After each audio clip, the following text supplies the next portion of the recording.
this is an iHeart podcast. Guaranteed human.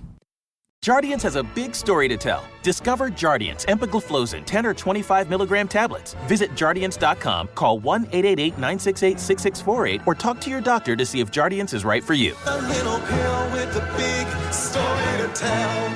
T-Mobile is reinventing business internet with super broadband. Whether you run a small office or a factory of 500, connection is everything. Powered by America's fastest 5G internet, plus Starlink. Super broadband from T-Mobile reaches every zip code in the U.S. Super broadband, a new era of business internet. Visit superbroadband.com to learn more. Fastest 5G network based on analysis by Ookla Speed Test Intelligence data 2H 2025. Speeds vary due to local network characteristics and management. Satellite requires hardware installation and clear view of the sky with 36-month commitment. There's a lot of noise in the business world today. Leaders like you need clear insights from professionals you can trust. Navigating Beyond the Expected is a new podcast from Truist Securities, featuring conversations with investment banking experts at the center of financing deals in manufacturing, healthcare, entertainment, and more. It's practical advice for leaders who need to know what's coming next. Subscribe at truist.com/beyond podcast. Copyright Truist Securities Incorporated, member FINRA and SIPC. This is Tab Ramos from Inside American Soccer. The Cup Knockout Round is now, and DraftKings has you covered for every single match. The DraftKings app is now available in all 50 states and includes all markets, bringing the game straight to your fingertips wherever you are. New DraftKings customers, sign up with code DK1, spend $5 to get $200 in rewards within 21 days. That's code DK1 in partnership with DraftKings. The crown is yours. Bet with DK Sportsbook. Gambling problem? Call 1-800-GAMBLER. 1-800-MY-RESET. Connecticut, call 888-789-7777 or visit ccpg.org. On behalf of Boot Hill Casino in Kansas, bet tax pass-through may apply in Illinois. 21 and over. Void in Canada. Event contract trading with DraftKings predictions involves risk of loss. Availability varies. Bet to get bonus bets that expire in 7 days. Trade to get $50 in predictions dollars that expire in 1 year. Issued every 7 days via click-to-claim for 21 days. One non-withdrawable reward redeemable. Predictions offer void in New York. Ends July 19th. Terms at dkng.co/audio. Hey there, everybody. Thank you so much for tuning in to our first episode of American History Hotline.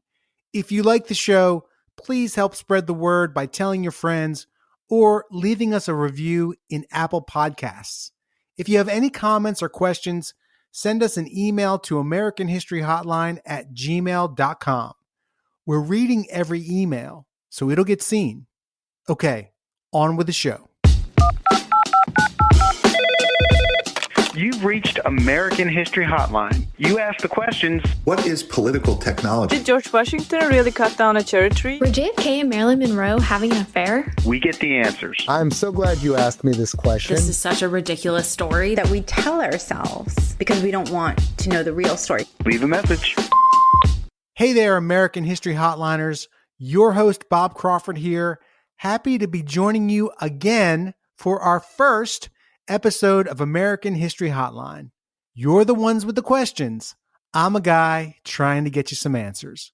The best way to get us a question is to record a video or a voice memo on your phone and email it to americanhistoryhotline@gmail.com.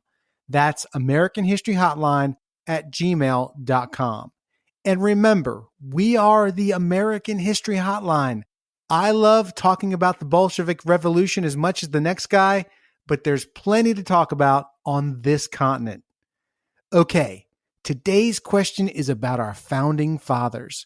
And here to help me answer this question is Lindsay Chervinsky, a presidential historian and the executive director of the George Washington Presidential Library.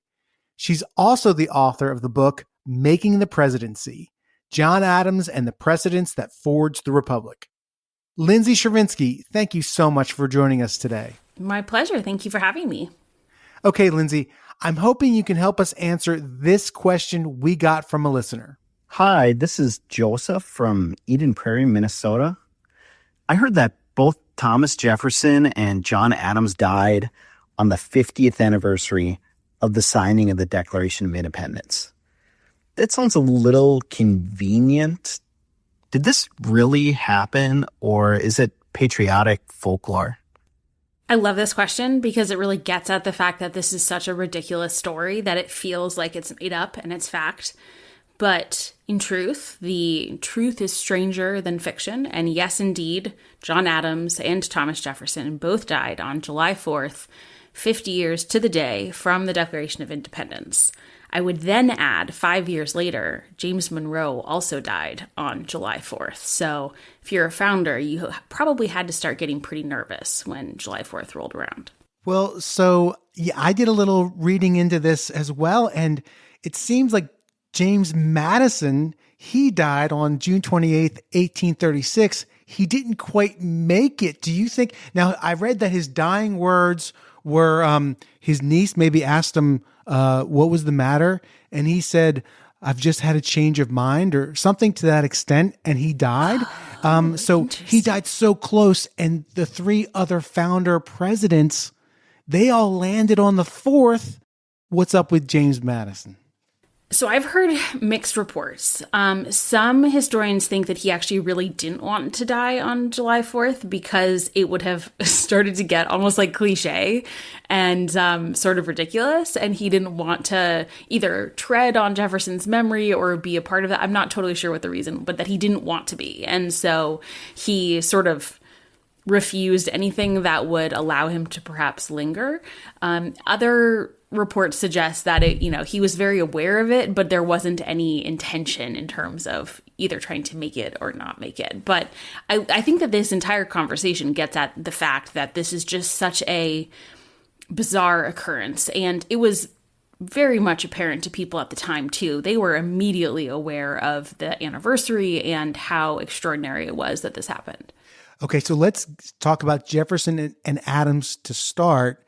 Jefferson was 83. Adams was 90. Who died first?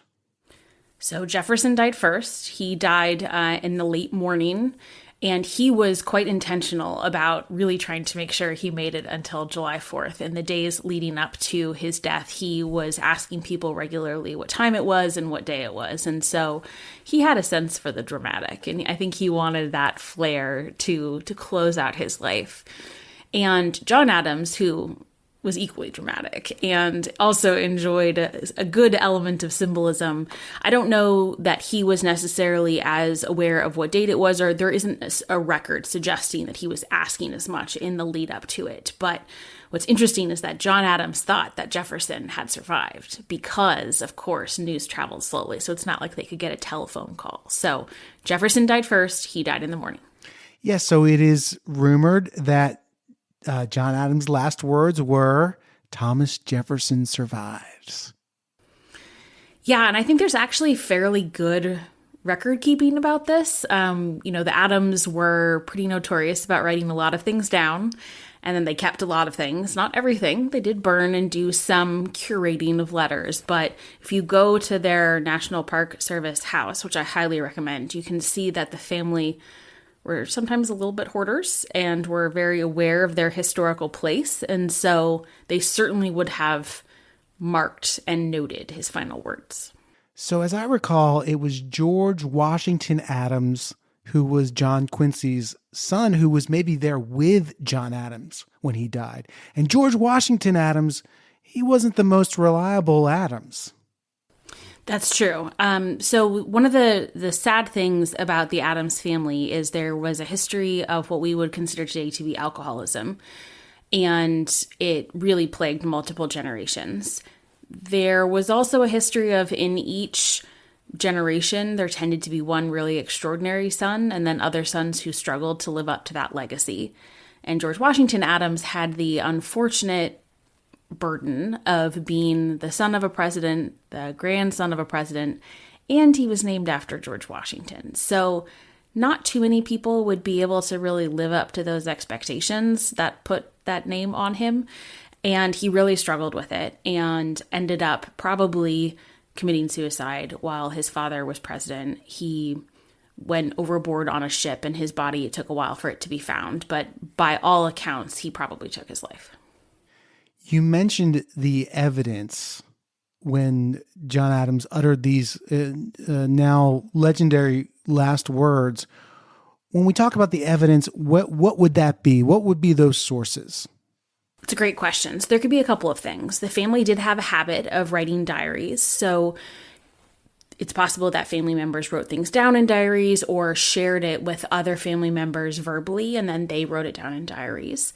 We could also be looking for letters. So correspondence was mostly done with quill and parchment at that time, and the Adams were notorious letter writers, so they usually would have described a scene like this in the letter writing. If we were looking for evidence that was maybe a little bit less reliable, sometimes newspaper reportings of a death of a famous person would perhaps describe their last moments, but newspapers were known to embellish with a great deal of flair and were not necessarily reliable sources at the time, so we would probably be wanting to look for contemporary, meaning sources that were created around that time rather than trying to create a legacy, that were written by the person who was either living in the moment or very close to that person. What's up, fam? I'm sports journalist Ari Chambers. Hey, what's up, y'all? It's your girl, Sam J. And we're the hosts of Everyone Watches Women's Sports, a new podcast from Together and iHeart Women's Sports. Because let's be real, women's sports is giving us way too much to talk about these days. The highlights, the rivalries, the breakout stars, the moments that take over your entire timeline. And the conversations that start during the game and somehow keep going all week. Every week, we're breaking down the biggest stories across women's sports. We'll give you our takes, our debates, and probably a few disagreements. We'll talk to athletes, celebrate big moments, and get into what's happening on and off the field, court, track, and beyond. Because we're not just interested in what happened, we're interested in why everyone's talking about it. Because everyone watches women's sports. So if you're already a fan, or you're just getting into the game, there's a seat for you right here. Listen to Everyone Watches Women's Sports on the iHeartRadio app, Apple Podcasts, or wherever you get your podcasts. Hey, I'm Hoda Kotb, host of the podcast Joy 101 with Hoda Kotb. Okay, if you know me, you know this. I'm always searching for inspiration, for support, and useful tools to help maximize joy. So this podcast lets us uncover all of that together. We're going to have these meaningful conversations with the world's most fascinating people, like when actress Olivia Munn shared how she overcame fierce health challenges that she never saw coming. I've gone through breast cancer and then helped my mother through breast cancer, and that was more difficult. There's a lot of people who understand postpartum depression. I was not prepared for postpartum anxiety. Olympic champ Shawn Johnson revealed why she had no choice but to be a gymnast. There was something about gymnastics that was intoxicating to me. It's given me a belief that we all have one of those treasures inside of us. We just have to find it. Listen to Joy 101 with Hoda Kotb on the iHeartRadio app, Apple Podcasts, or wherever you get your podcasts. My first guest is Paris Hilton, Shakira, Luke and Yerin, Samira y Gracie. I'm so excited. On the bouncy bed. You have surprises? Many surprises. Welcome to Suite 305, where the group chat comes to life. What up? Es como que una forma de decir como, hola amiga, hola mejor amiga, hola hermana, what up? Mira, nunca lo había hablado con nadie. Excepto con mis hijos. Mis hijos sí saben.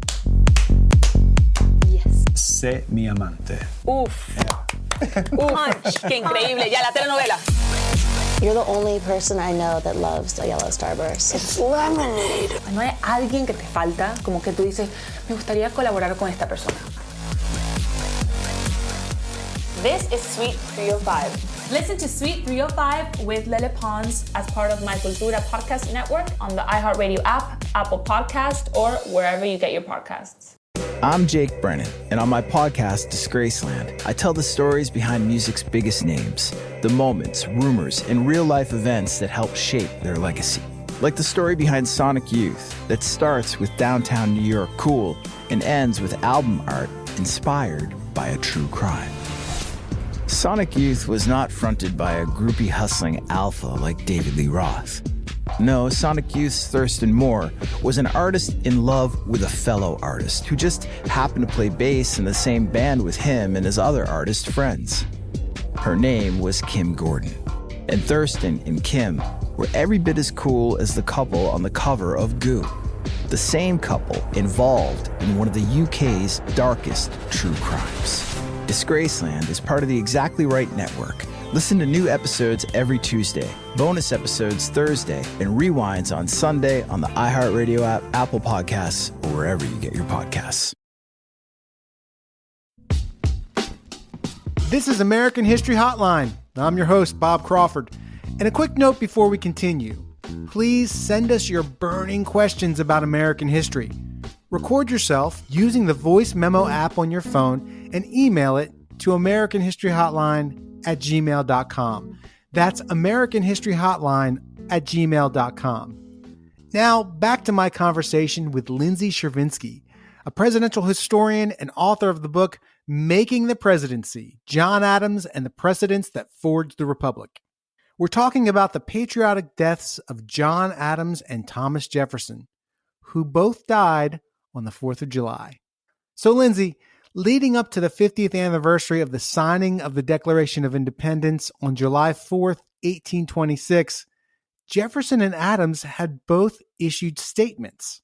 They were obviously both invited to come to D.C. for the celebration, but everybody knew neither of them were really in any condition to travel. That's right. So 90 years old today is really living an extraordinary long life. But before the advent of anesthesia or modern medicine, you have to be really lucky to live 90 years in the early 19th century. And so these were very old men, and they were not in a position to travel, especially because, again, you don't have first class travel like you would have today. There's no private jet that's going to go pick up a former president. There's, at best, you're going to have a steamship, which is going to include all of the things that sometimes sea travel includes. So they were not going anywhere. But when they were invited, they obviously had a very clear sense of this moment in history. They had a very clear sense of the nation's history and the importance, especially because they were among the last founders to survive. And so there was a sense in the nation that this really important generation was passing on and was passing the torch, and it was no longer there to guide the nation. And at this point, the context is so important because the nation had just gone through the first real crisis, the Missouri crisis in 1820, when Congress was trying to figure out what to do with slavery in the new territories in the West and whether to permit expansion or not. They were very aware of this crisis. They wrote about it together. They shared their fears for the future of the nation. And so they both gave statements hoping to provide reassurance, to speak to the future, to speak to future generations, and to kind of give their blessing to the nation's survival.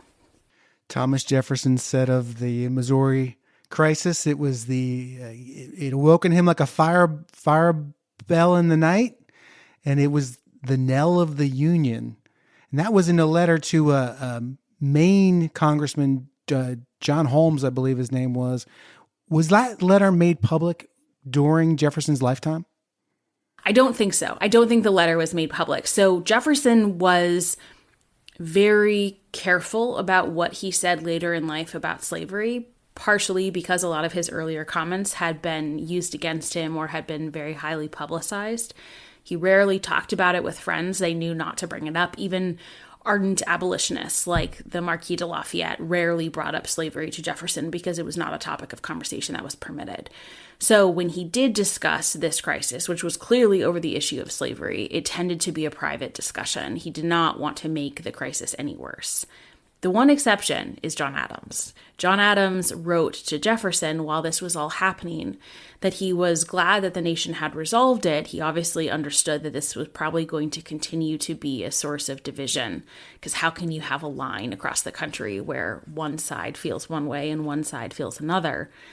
But that he hoped that he could leave it to a higher power to judge. And he's quite explicit in mentioning slavery in this, and he's not condemning his friend outright. He's saying basically God will be the judge, which Jefferson probably knew what that meant, what John Adams actually, because he knew how John Adams felt about slavery. But I think it's pretty remarkable that John Adams was willing to say that to Jefferson. I have to think if this happened today, this couldn't happen today because, they would be hundreds of years old. But if something like this happened today, this amazing coincidence, that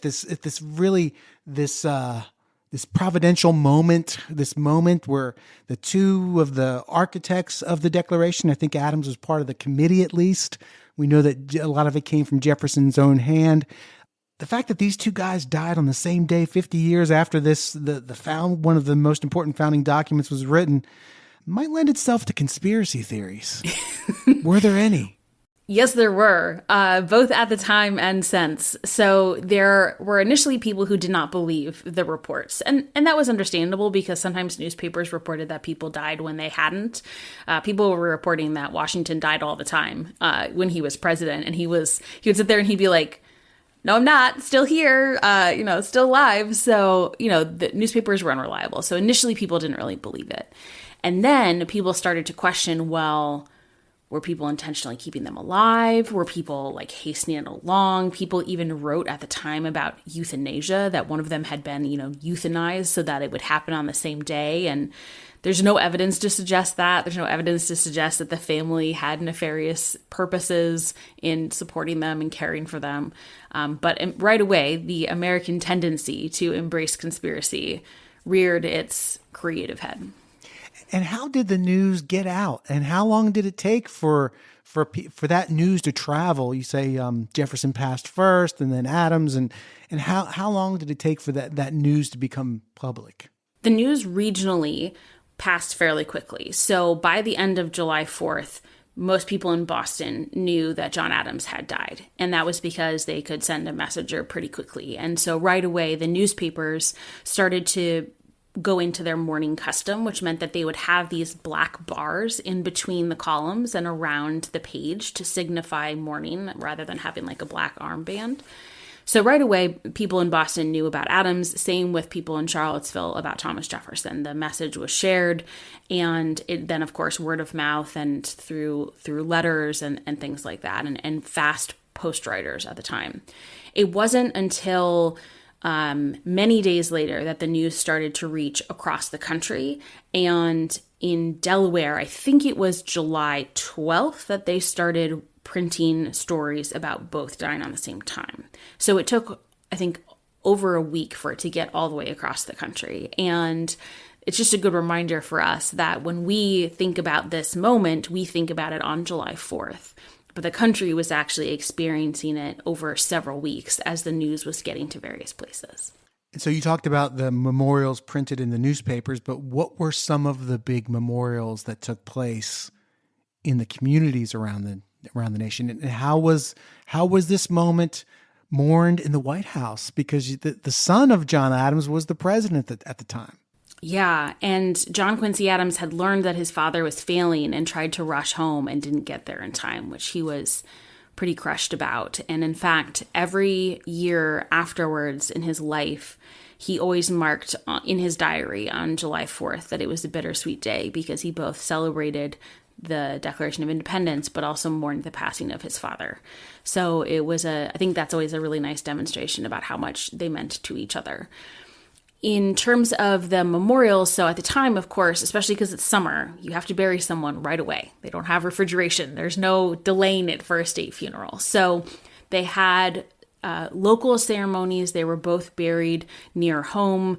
Community members participated, but it was not a national experience because, again, there was this urgency and a delay in terms of the timing. Over the next several weeks, newspapers tended to print memorials for both of them and recognizing both their shared experience and their shared contributions and their long, lengthy tenures, and often would harken back at this point because it was known that Jefferson was the primary author of the Declaration of Independence, but that John Adams had been involved, of course, harkening back to the starting of that partnership. And some of the other areas in which they were close sometimes would hold mock funerals. That was something that was done at the time where if you had someone that people wanted to celebrate, Washington was the primary example. I think after Washington died, there were over 400 mock funerals across the country. There were some of those that were held, but not in the same numbers. But what's interesting is you can kind of see once the entire country was learning about both of their deaths, there was a shift to sort of celebrating both of them as opposed to like no one in Virginia was just celebrating Adams and no one in Massachusetts was just celebrating Jefferson. It did tend to be initially regional and then sort of a dual celebration. Just having this moment of realization that I'm talking to someone who wrote a book about presidential deaths and funerals. or edited one anyway. Edited one. Yes, wrote one, no, so it's edited one. Yeah. Well, and one of my favorite chapters in that book, which is called Mourning the Presidents, was about an aspect of Jefferson's death that we don't necessarily think about, which is what happened to his estate. And his death triggered a lot of mourning in the enslaved community, not necessarily because they were sad that he himself had died, but because it meant that their lives were going to be torn apart. And so after Jefferson's death, very quickly his estate went into bankruptcy because he was severely in debt, and it triggered an auction of the enslaved individuals held at Monticello, and most people were sold to the Deep South and never saw their family again. So that is a part of Jefferson's death that we always have to mention because it did have such huge implications. Thank you for bringing that up. So we talked a lot about Jefferson and Adams. We even, spent a moment with Madison. Once again, James Monroe gets short shrift. John Quincy Adams said that he didn't have essentially, to paraphrase, said he didn't have the most agile mind, Monroe. I've been spending a lot of time with him lately. I think he worked really hard to get where he got, but he did have a kind of reputation of being the least of the founding fathers, particularly to ascend to the presidency. So just talk for a minute about Monroe and the opinion of him that your research has kind of taught you. I like when you say that he worked really hard. That's like saying someone has a really nice personality. I didn't mean it that way. Here's an example. Here's an example. Okay, you got the Missouri crisis, and Adams goes in there one day to he's just meeting with the president, and Adams brings it up, and he's like kind of getting worked up. The way I read the account, he's getting worked up, and he's like saying, "Hey, this is going down, and this could happen from it, and this might happen, and this might happen." And Monroe's kind of like, "Yeah, it's gonna be okay. I'm not worried about it." And Adams walks out and says, either he's completely aloof or he's working behind the scenes and he's not telling me everything he knows about the situation. And then when you read about it from Monroe's perspective, Hay was his secretary or maybe son-in-law, and Hay was in contact with the Virginia legislature, and Monroe was kind of trying to work deals behind the scenes and work the compromise behind the scenes. So, maybe he was just a little more agile than he's gotten credit for. And also when the Missouri Compromise was signed and the bill landed on his desk, he brought his cabinet to the president's house and he says, "Look, I want us all to be on the same page about this for posterity. And here's a couple questions, and I want you guys to put your answers in writing." And they really worked to all be on the same page. And Monroe wanted to show this unified cabinet and this unified response to this consequential compromise. Well, that's very good leadership. He had some very good models in that regard because that was both a Washington tactic and a Jefferson tactic. And we know that he learned a great deal from Jefferson.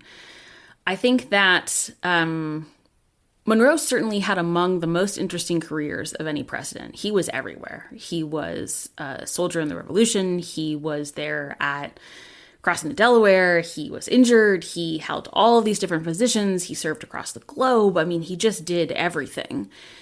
If you read his letters, now to be fair, I've spent time in a lot of the letters of a lot of the founding generation. And if you go from like John Adams or John Quincy Adams to James Monroe, he's boring as dirt.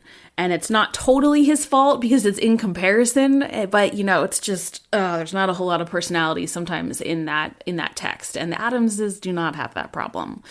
So that's generally where I'm coming from. Now, I will say Monroe had the very great sense to appoint John Quincy Adams as Secretary of State, which is one of the all-time great appointments as a president. So we give him a lot of credit for that, and he deserves a lot of credit for that. I do think by the time he had become president, he had moderated a little bit. He was very radical earlier in his career, and he had the good sense to try and kind of be an even keel. And that's, I think, required in any sort of president. You cannot be the hothead. You cannot be the person flying off the handle. Although I think we did discuss that he almost got into a duel with one of his cabinet members. He did, Crawford. Yeah.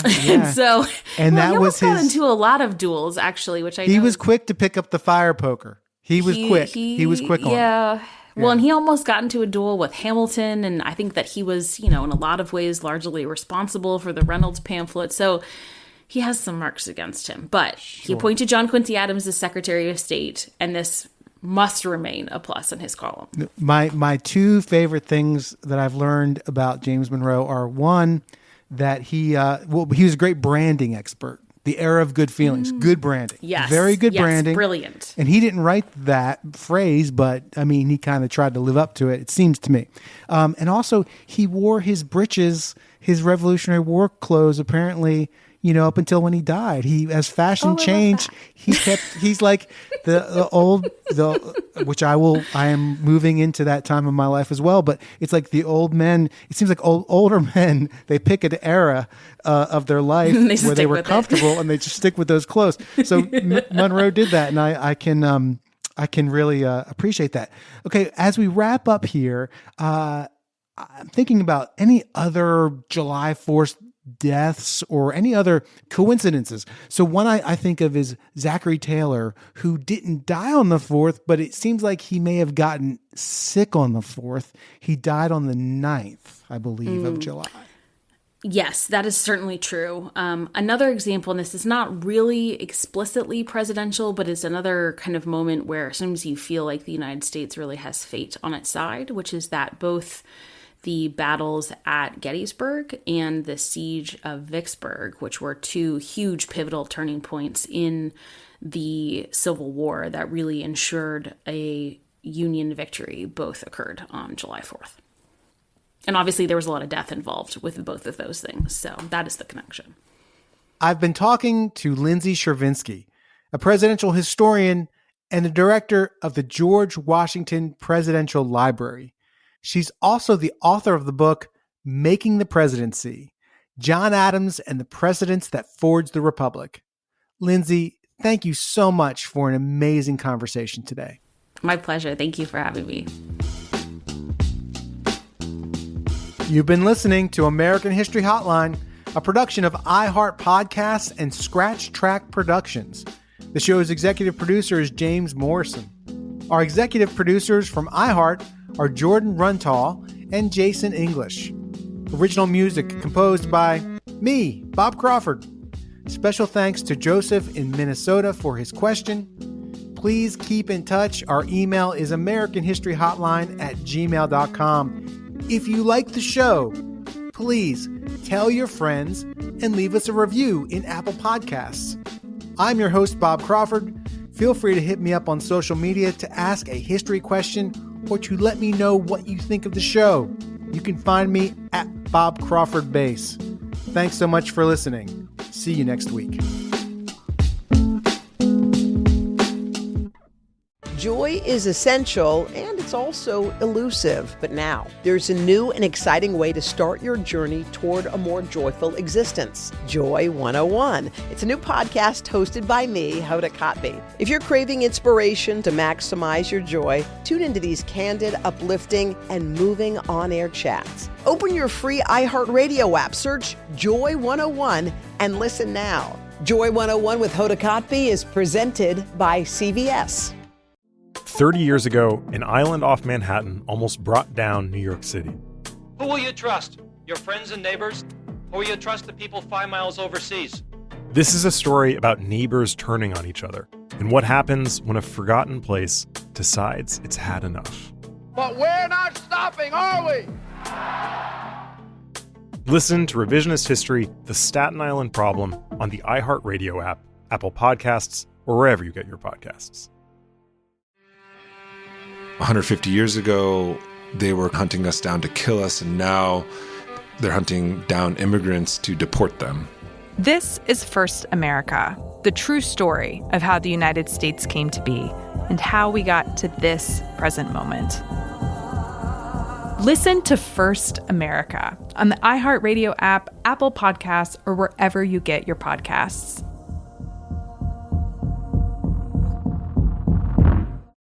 We've all been there.